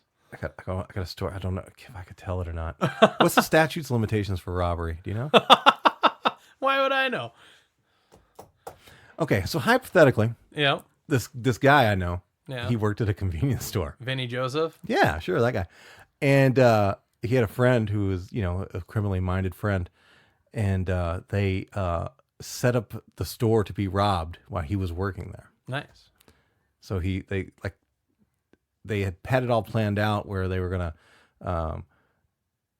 they used you could buy this like imitation not PlayStation and Nintendo. Yeah. And with it came the gun, right? Oh God. But it didn't look like a Nintendo gun, it looked like a silver gun. Okay. Right? So these guys hypothetically, they cut the cord on the end of the gun, mm-hmm. right? So it looked like a real, like maybe like a 380, yeah, something like that pistol. Because these guys, they're like, well, there's cameras there, so we got to figure out a way to make it look as real as possible. Yeah. So they did. The buddy came into the store when he was working there with a fake gun, putting on this act of him pulling up the gun in front of the camera, pointing at him behind the register, right? Yeah. And it was bulletproof glass in a thing. So we had those guys, they had to set it up where the door was open, so it was like towards the clean time or end of the day. So the guy was sweeping in there, mm-hmm. wink, wink, sleeping. and he walked in, and pulled the gun on him when he was outside of the bubble, of Okay. the bulletproof bubble, all in front of this camera, putting on this huge show. And then he gave him all the money and stuff, and then apparently, they met up later and split the money. But what the funny thing was, the cameras didn't even work in there. Yeah. So like they were doing this whole acting thing, playing it out. It was their first credit, their first acting credit. It was, but I would never do No, why? I mean, anything. Vinny like that. Joseph should probably be in jail at this Right? point. I'm telling you. Yeah. Hypothetically, that guy should be in jail. But you were in the convenience store industry, huh? Yeah. So you, Well, and that was God. There was one point where I'm like, I shouldn't be here. That was when we were. All of a sudden, this guy runs out of the bathroom, lays down on the ground, and puts his hands behind his back. What? And this undercover cop walks out and just arrests him. And we're like, what the hell happened? And he goes, well, the dude was shooting heroin up in the bathroom, and I walked in. He wasn't in a stall. He was just in the bathroom. Okay. And he's like, yeah, I'm a cop. And then the guy who was shooting heroin. Oh, I was gonna say Yeah, the guy yeah, shooting no, cop no, was no. there. I was like, what? No, the guy. Cops usually shoot dogs, not heroin. This guy walks in. The guy walks in and he's a cop. And he goes to the guy going heroin. He's like, hey, stop doing that. And so the guy like runs out. And the cop's like, I wasn't even going to do anything. Like, I'm off duty or whatever. Right. And he's like, this dude just laid down on the ground for him to get arrested. And that was the moment where I was like, I probably should find a new line of business. Holy shit! Was that the most dangerous interaction in a convenience store job? For me there, Yeah. I wasn't at the Vinny Joseph place where that guy hypothetically did what he hypothetically did. It's horrible. No, I mean, like, I worked a couple other shitty jobs after that, but I worked some good ones too. Like, I worked for a radio station and got to do a lot of fun stuff. It didn't pay much, but it was fun to do. Now the drinking starts coming back a little bit here, right? Yeah, I mean, clearly you're working shit jobs. You're not doing much. Otherwise, you're making enough money to make bad decisions. Your career in the medieval arts didn't work out. You're a little The depressed. Renaissance Fair was off the table at the moment. Right. No, so I went out to a party and I drank a little bit too much. I got in an argument with somebody. Didn't get stabbed this time, which was Right. nice. It's always a positive. But I did get kicked out. So I'm like, all right, I'm going home. I drive, I don't know, probably 10 minutes. I get pulled over. It's like the 5th of July at 5 a.m. I might as well have had like sparklers and fucking fireworks coming out of the front of my car saying, arrest me, please. Right. They pulled me over. How drunk were you when you were drinking? Was it just like we couldn't pass the test or breathalyzer, or were you like weaving and They drunk said I out? was weaving, but I don't remember weaving. But I think that's everyone. I don't even remember driving. Yeah. No, so I was a little bit over the legal limit, Right.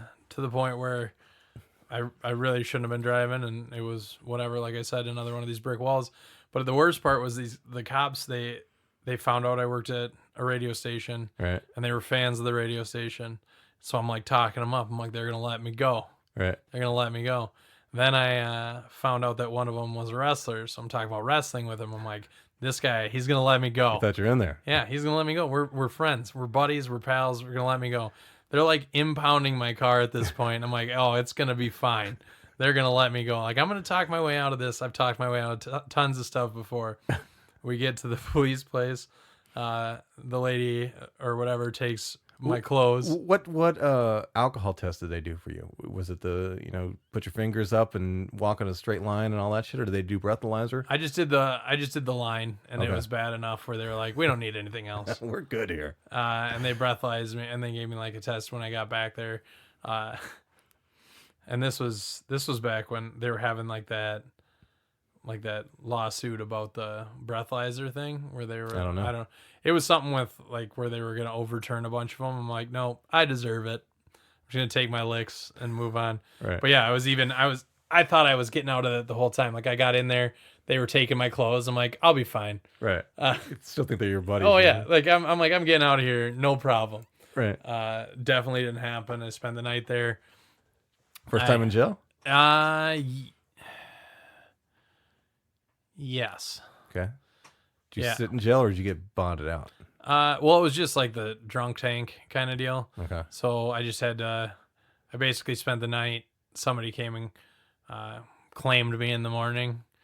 And then I got like community service. When you were in the drunk tank, did you let your fellow drunk guys know that you were Division III state champion twice? I was trying to act pretty hard in there. Like I didn't know. It was like Hennepin County, you know. Because I mean, you come from a little rural. You probably Yeah. don't have the experience as say I do. No. In going to jails, which is just like, oh, okay, here we are again. But was it weird to you at all? Yeah. What was your first time experience? Was there a fear factor at all for you? Well, I'm like super talkative, like, but I wanted to make sure I was like, I'm nobody's bitch. Like we're in drunk tank. We're not in jail. This isn't like That's why I was gonna rape you. this in the drunk isn't tank. Oz. Like there's like 10 other drunk guys in here or whatever else.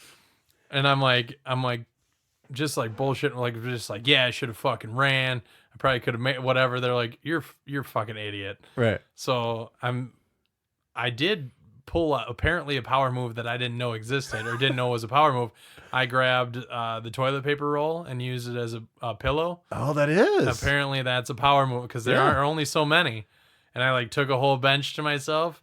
Nobody really messed with me, but they started telling stories about why they were in there, and all of a sudden I'm like, all right, got to keep this act up because these guys are definitely harder than I am. Right. Like they're like, yeah, I'm gonna miss my daughter's birthday because they caught me on gun charges again. I'm like, cool.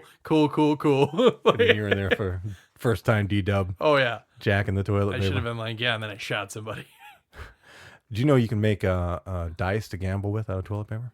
I did not know that. Yeah. The secret recipe is basically it's like paper mache, Yep. but you use a mixture of water because you know the jailhouse toilet paper, worst fucking toilet paper you can get. It feels like very thin wood. Negative ply. Right, it's negative ply. But you mix it in with some water and toothpaste. Okay. Toothpaste is a secret ingredient, and you shape it into like a square, a cube. Mm-hmm. Right, and you set it like next to the heat vent or some kind of warm sort, wherever. Just set it, and it'll air dry and get hard, and then you draw the dots on it with an ink pen, and then you can shoot dice and gamble in jail with homemade dice. How long were you in? The longest I ever did was when I was arrested for a drug charge, for a possession drug charge, and I was in a very small county, and they didn't like me. Yeah. Because I was the white dude selling crack. So they had like this special, like, we really don't like you because you're white, but you do black. Yeah. Hang out with black people and do stuff with them. So they hated me, right? Yeah. And so they gave me like the highest possible bond you could get for a fucking simple possession charge. And I couldn't afford that. And it was just, so I was in jail. I think it was a total of almost 9 months. Really? In jail, going through the process of going to court because I couldn't afford to bond out. I watched a lot. Fucking hated me there. Well, I watched a couple of those things, and it's crazy. Like if everybody went to trial, like it would shut the system down. Right. And it's just like the way that they get you on the bonding, where that one in the 13th where the guy was in there for like 3 years, and then they just let him go. Like they had nothing on him. Like it's insane. Like I could talk about corrupt prison system forever, but yeah, it's interesting. Like with that story where it's just like, it is kind of their discretion. Yeah, for a little bit it was. I mean, it's just, especially the financial angle. If you can't afford that, I mean, like what was people say it's racist. Like I've heard people say it's racist or whatever. Like I agree with that to an extent, but it's far more classist to me. Like if you're rich, there's no crime. Well, where I was at in southern Missouri, there's definitely a racial. Oh angle yeah. Yeah, I mean, it's like I've heard, like they would say N-word lover and things, like cops would say that to me, right? Like it's legit. So that, I mean, depends on where you're at, but you're right. It's more of a class thing than anything else because financially, I mean, if it's a low income person, they're not going to be able to afford a lawyer and a bond, much less either one. Sometimes, right? They just max out the bond, and you can't even afford the 10%. Yeah, and then 10% of mine was like $5,000. Well, and you don't know exactly what you can do because you're not in those situations. You don't have lawyers. The ignorance and all that. You get a public, what we in the jail call them public pretenders. Yeah, instead of public defenders. Because alliteration's great in jail. Well, it's half of my act. Right, it's true. Feel free to take that one with you. Oh, I'm gonna. But yeah, so and then they have a huge caseload. Yeah. So it's not like they have enough time, even if they have any kind of talent as a defense attorney. They I was just watching those 20-30 cases to deal with every day. Yeah, I love those. Like I just got finished with the confession tapes or whatever. Okay. And there's a couple with public defenders where it's just like they had no clue what they were doing, or they, like you said, they were overwhelmed with, they were one person was trying like a terrorist case, and Jesus. it was their first case. Right. And she's like, "Well, I just didn't think we Can needed." I warm up with some DWIs or some fucking like parking help tickets? me out and then move on to something else. Right. But yeah, like I don't know what it is. Like I've started like off kilter for a second, but like documentaries nowadays, I think it's just like a way to showcase how dumb people are. Because if you watch that Abducted in Plain Sight, have you seen that? No. Oh, you gotta. It's Which one crazy. is that? That's about That's the one with where the guy just takes the girl a couple times. the recent one in Wisconsin, right? Yeah. Okay. I think so. But they're like Latter-day Saints or something. I don't know what that is. Like it's maybe that's basically a something cult or whatever. Okay. But the guy like sleeps with the mom, then gets the dad to like give him a hand job, and the dad's like he was a master manipulator. I go, nope, you're just really dumb. Like you, that's really weird, man. You got to really be good to manipulate somebody into jerking you off. Yeah, That's unless really, they wanted to. You either want to do it or you hold a gun Well, to them, which is not manipulation. Did you see Evil Genius at all? No. That's the one where they put the bomb thing on the pizza driver guy. Oh, the neck bomb. I did see it. Yeah, and It's a documentary about they that. talk about like how this girl's brilliant, like she's a mastermind. Like I'm like, no, just regular person that you guys really fell hard into this one. Maybe they base it on the general demographic in the area. Oh yeah, Maybe there's a lot of overalls. right. To a lot of them, you are pretty smart. Yeah. Well, it's a good ego boost for me. Right. Where I'm like, Jesus, I must be a master manipulator. So how did the DWI play out for you? What happened to you? What was you pled guilty, I assume? Yeah, and it set me back. Like I mean, like I am sorry. Like I never want to do it again. It's a shitty situation. I know that it could result in terrible things, and I'm not proud of it, Right. but it's something worth talking about. It fucked up my life for a good solid amount. Where it's like, How much were you into it financially? It wasn't that bad because I didn't get a lawyer. Okay. I always hear $10,000 is like the minimum you end up being I costed. think it affects you in that regard. in totality, yeah. Yeah, like not a big deal. Like I can't go. I have to pay some amount of money to go to Canada now. Really? Like if it's within the last 10 years or something, Okay. you have to pay. And I think even after that now, where they're like, if you want to get in, it's like $1,000 It's like a drunk tax? Is that what it is? basically. And they don't want our riffraff. Okay. I don't blame them. Yeah, neither do I. Yeah. Like I get it. But We already said our NBA championship over there. yeah, I was applying for jobs like as a manager at the current place I was at, and I couldn't do that anymore because I couldn't. Oh, yeah. I was supposed to get that. No jail time? No, Probation? I had to do. Well, I was on probation for like 5 years, but it didn't.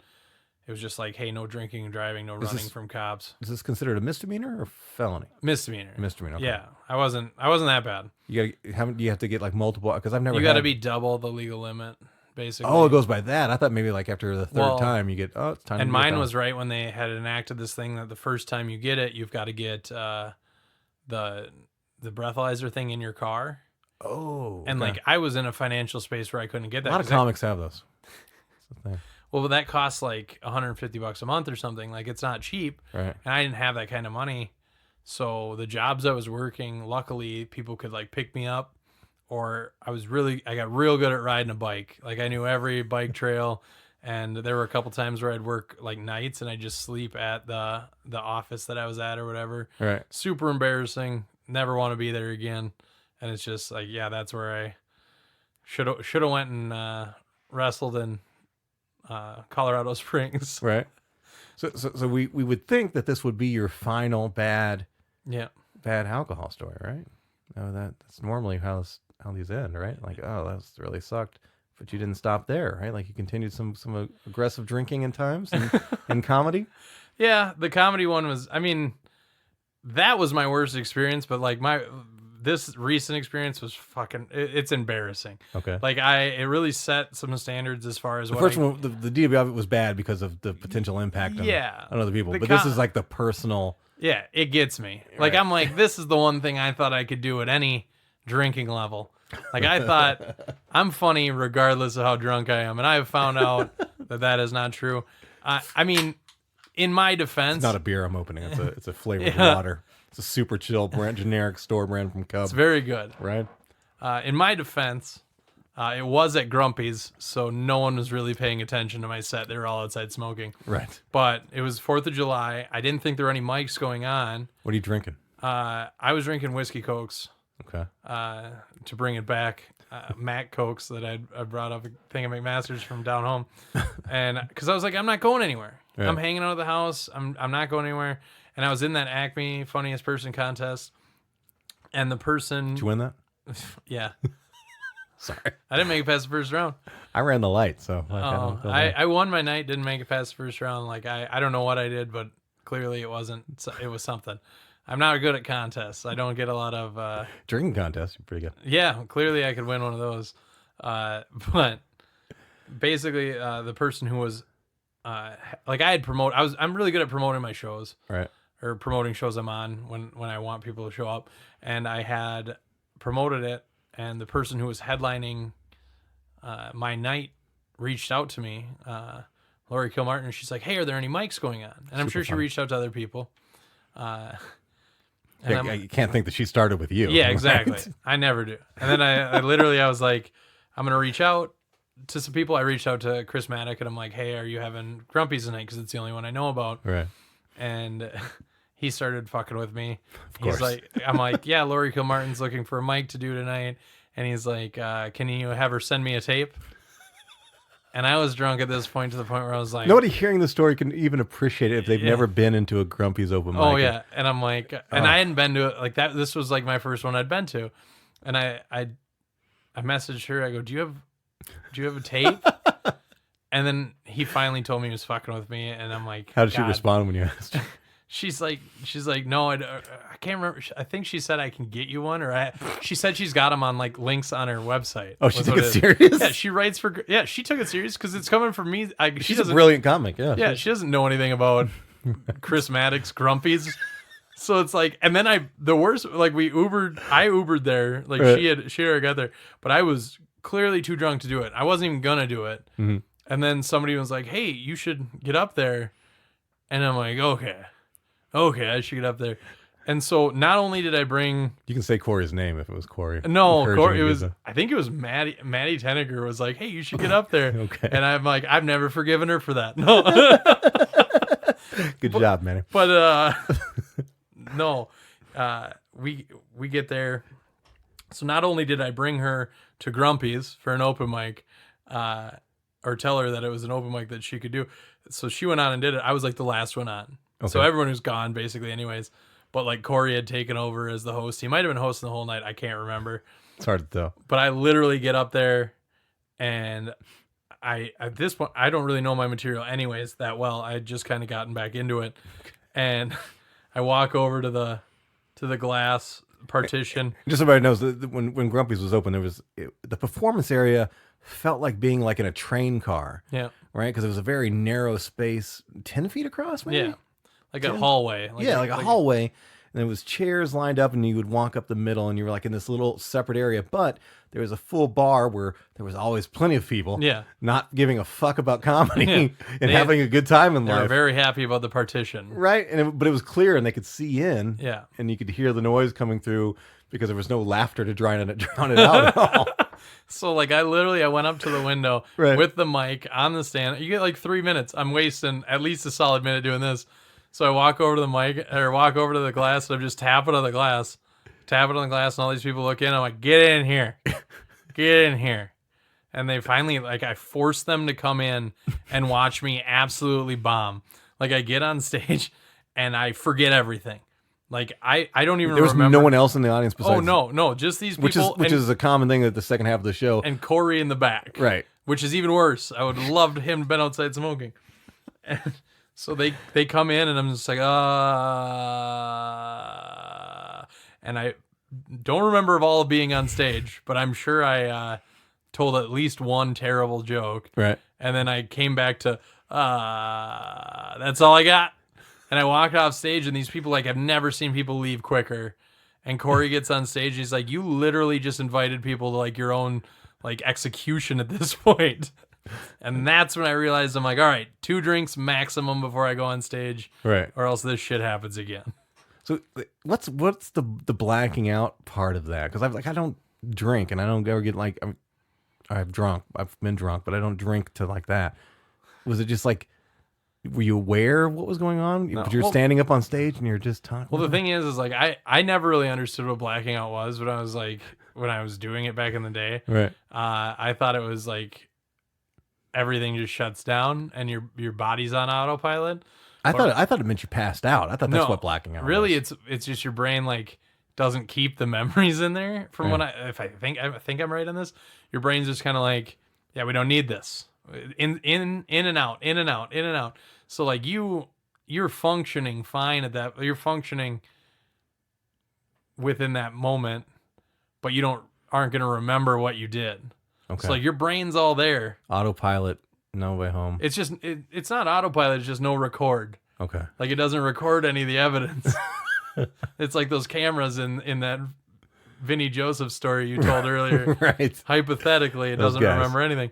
But yeah, it's just you're out and then you come back and you're like it used to have like when I would take Ubers, like it's the boring part of the night. I'm like my brain's like we don't need it, right? And then I'd come back.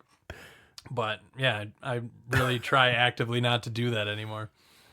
I was going to share my most embarrassing drunk story. Yeah. With you as far as comedy.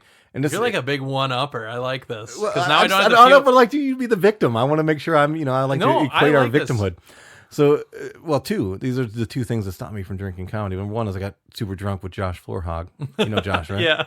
Right, which is you're already questioning life if that's your drinking buddy, right? And then I think we started at the corner bar and we ended up at Acme, hanging out at Acme and drinking with like Derek and them, like probably towards close or what.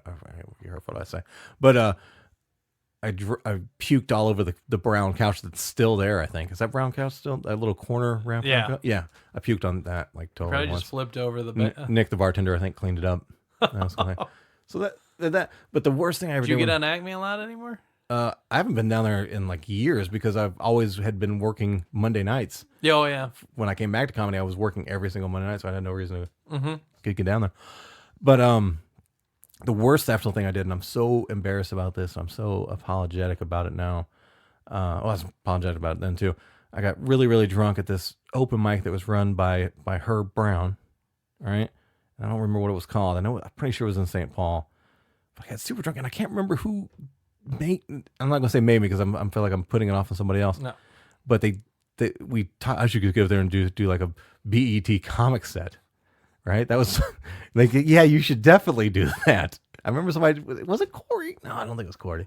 It was somebody. But dude, I was gone, dude. I was fucking hammered. I don't remember what I was drinking or not because I'm super lightweight when it comes to alcohol. I was like, hey, let's get up that. So I get up there and I did nothing but like do like crowd interactions and say the N-word. Yeah. And it was the most embarrassing thing I've ever done in my life, I think. I felt terrible, so man. fucking bad about that. And there's like people I know there, like they're just, it must have been like the blacking out thing. Kind of, I was probably close to that. Yeah. Because it was just like, I was committed to it. It's a terrible story. I'm sorry that this is the last episode of this podcast you're going to do. You're canceled, buddy. That's what I've told the story before. I wanted to make sure I got ahead of it as soon as possible, many times over. No, I think so bad, man. There's a thing where it wasn't done with malice; it was just done with dumb ignorance. Well, the thing is, and people have tried to have that discussion where they're like, I don't know if it's intent that like some people think that it requires intent, but ignorance isn't a play to not be able to do it. I think if you're doing it to try to make like a joke that doesn't take it at expense, it's kind of different, but you have to assume that risk. Like you're responsible for what you say and you're aware of that. As like, I know you, like when I did comedy for a little stint, you were the first person that hosted a show that I was on. Like, I know, you know what's going on. Like you're not trying to put it off on anybody. So yeah. So yeah, I definitely own it. But God, it feels so bad. It was just like I always tell being dumb for no reason. And it just, but it cured me of alcohol, if that's anything. Yeah. It's like, oh, teach you right there. It's like, I've had people come up to me and they're like, when we're talking, it's people that started comedy late or whatever. And they're like, God, I wish I would have started younger. Like some of the kids who are 18, 19, 20 and doing it have been doing it for years. Yeah. I'm like, but did you really have a handle on what you were going to do when you were 16, 17, 18. Like if I would have started comedy when I was that age, I'd be so dead set in my ways, I'm sure, that I would be out of the scene. I guarantee it. Like Maybe. I just feel like if I was 16, 17, the things that I found funny at 16, 17, 18, probably not acceptable now. So like everybody grows. I always use Mike Lester as a good example because he started, He's was just turned 17 maybe? Or maybe he was still 16. Yeah. And me and him started right at the same time, and he had a juvenile sense of humor, but but I always knew he was going to be super funny when he matured a little bit. Yeah. Because he just had a natural charisma and a natural something about him on stage type thing. But I wish I would have started soon. I started late in my 30s, so yeah, and that's where I'm at, early 30s. So it's the only thing I was good about that is you have a life experience to draw from. Then. exactly. So. Like if you have a shtick, if you have a thing you can do when you're like, more power to you. I just know that in my personal situation, like with the way that it happened when I did the couple that I did back in the day, and then I stopped, I guarantee I would have done like. It would have happened at some point where I would have been like, oh, nobody likes me. Everybody's mean to me or whatever. Like, nobody likes my shitty one-liners. Like, I would have. Oh, so you mean like right now? Basically right now, yes. Join the club. Like a lot of people, I love it because before I told people I was like going to be trying to do a comedy, Right. I got so much more response on my Facebook stuff. And now they're like, no, not funny. Like, think of a different joke. Like, it's held to such a higher standard. Right. Like, basically my thought process on posted stuff on Facebook is I want something at like 9 a.m. that's one sentence long. That's funny. That's dumb funny. I don't care. I don't need to tell you about my depression at whatever age. I'm just like, hey, this is funny to me. It's hard to find depression puns too. Yeah. So yeah. Really... I could probably do it if we Depression? You mean impression? Here's my Rodney Dangerfield. So where are you at now with your out? Let's wrap it up. Let's let the audience know you're doing good now. You drink, but is it more recreational? Oh, yeah. No, we're all good on that. Okay. I'm actually, I'm trying to start a podcast where I kind of like do like a review with somebody else, okay, with a little bit of booze, where you're like reviewing jokingly like the shittiest booze. Okay, that's a good idea. Like Kamchatka vodka or Silver Wolf, or it's like anything off the bottom. Yeah, just out of a plastic bottle. You're like, I like the finish. Like it's a good finish, and then you just kind of discuss shit like we're doing now, like kind of long form conversation. But I guess that's going to work out for it. Depends on how many episodes you record in a day. Yeah, I mean, that's... yeah. Well, and that's the thing. It's everything in moderation. Like I've told people that I think that like if you quit completely, like, and more power to people who do. But I feel like if you avoid it, it's also has some control over your life. Where I can still go out and I can have a couple drinks. Like I don't feel like I am an alcoholic. Right. I just enjoy drinking with my friends and like hanging out, and that's kind of like our pastime. And I've made my mistakes and I've come to terms with it, and yeah, we're doing good. We're doing more stand up. Every night I do stand up is a night that I can't have more than 2 drinks. So there you go. Well, eventually it's gonna cross to a point where you can't afford alcohol. Yeah, exactly. Comedy, so yeah, like I am spending more than I'm making. I'm sure people would be happy to hear that too. Like, no, but I'm hosting a couple places coming up. Like I'm starting to make strides in that direction too, which is nice. And the more hobbies I have, the more fun things there are. Maybe I'll get back into wrestling, coaching at some point. I'm way too fat to wrestle anymore. Well, it's still the professional wrestling circuit that you could do. Dude, I would love to do that. Like, you know how... I think you'd be great at it. Oh, That could be your whole character. It would be like the punster. It's just the Punisher? Yeah, that's what it is. Good God. I honestly, like, yeah, I look back, I'm like, I could probably coach. I would love to. I have some people that are in... one of the guys who wrestled after me at Augsburg is in NXT right now. Really? Yeah. One of the Heavy Machinery boys. I don't know if you follow it at all. Not at all, but yeah, I can create the picture in my head. It's great. It's good. I'm enjoyed the conversation, man. Yeah. It was really good, and I'm glad you're not drinking to black out excess now. And things are on the right track. Yeah, we're trying to keep them on the right track. All right, let's go smoke some crack. Yeah, that's Okay. yeah. Boom, bang. Another episode of the Filter Free America podcast is now coming to a close. Did you enjoy that conversation? Did you enjoy listening to it as much as I did enjoy having it? I hope so. I really like Andrew, very good guy, definitely a funny guy, and has a very interesting background and I guess path through life to get to stand-up comedy, as of course so many stand-up comedians do.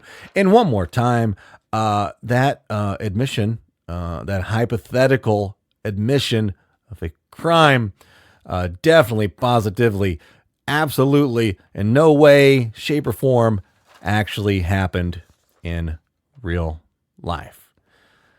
Guys, I'm really enjoying doing these podcasts. I'm really enjoying the fact that you guys are enjoying them. Thank you so much for all the recent help with promotion, getting lots of shares of the episode. Thank you so much for the recent interaction on the Filter Free America podcast Facebook page. That's pretty impressive as well too. Definitely, I can't say it enough. I really appreciate you guys are helping my little dream come true here. My little podcast startup thing. Couldn't do it without you guys. You guys are the best. You're the fantastic few who are the early settlers of the Filter Free America podcast, and you guys are out fucking standing. One more thank you to simplewebsite.us, simplewebsite.us, the place you need to go if you would like some help building a fantastic, fabulous Squarespace website. That's what they do. And also, one more time, make sure you listen to the next episode. This dude has interactions with UFOs and supernatural shit. You got to check out the episode, okay? Make sure you check out that episode. It's a fantastic conversation. Another thank you to Andrew. Thank you for coming in to doing the podcast. And as always, make sure you spade and neuter your pets and children. Make sure you keep seeking the truth, even if that truth has to do with UFOs and supernatural. Keep seeking it. And what's your positive mission of the day? You gotta have a positive mission, right? Here you go. I always try to redirect some kindness to humans. My life has greatly improved with the addition of very loving and caring animals in my life. I've got a couple dogs right now. I've got a couple snakes. And why don't you go out into the world if you don't have a pet? Maybe visit a dog park or a humane society location and just ask to see some of the animals in there and just visit them, right? Visit them, pet them, right? Hopefully they got some treats laid out. You can share some treats with the dogs that are there. Or if you have the financial capabilities and, of course, the required responsibility, maybe consider adopting a pet of your own, too, and giving that pet a special place in your home, life, whatever. Or if you have a pet right now, right? Make sure you're giving that pet enough attention. Make sure you're giving that pet love. Make sure it's caring for it as best as you can, especially if it's something like a dog, right? Because I tell you what, man, dogs are, I'm not saying nothing that hasn't been said before, man. We don't deserve the love and affection that dogs give us, man. They're fantastic animals, and truly a gift to have in your life in some kind of way. So if you have a dog or you have any kind of pet, make sure you're giving them all the love that you possibly can. Make sure you're having fun with them. Make sure you're playing with them. Make sure you're feeding them the best quality food that you can afford. Make sure they're living a healthy animal lifestyle. And I think that's a good thing for us all to do. But again, make sure we love everybody. Make sure we don't love our animals more than we do our fellow human being. Let's at least keep it level, because I know that tends to happen sometimes. You guys are fantastic, wonderful people. I love you all. I will talk to you in the next episode of the Filter Free America podcast, where we get into some shit about UFOs and shit. Okay? Be ready. Bye.